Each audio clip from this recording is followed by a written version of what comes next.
Hello, in this video I want to show you how to schedule Do Not Disturb mode on iRobot Roomba J7 Plus.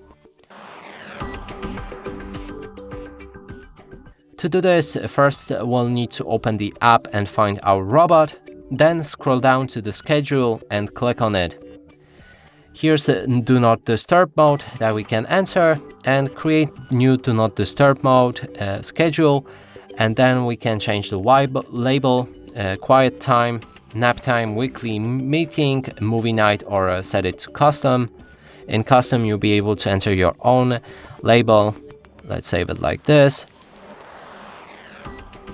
Okay, got it. And then let's click on it again. We'll be able to adjust the start time, end time for Do Not Disturb mode, and switch the repeat for days of the week. In this case, we're gonna go for Sunday and Saturday.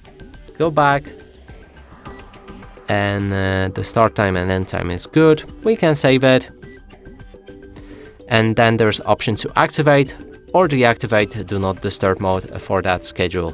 And that's it for this video. Hope you like it. Please consider subscribing to our channel, leave a like and a comment below.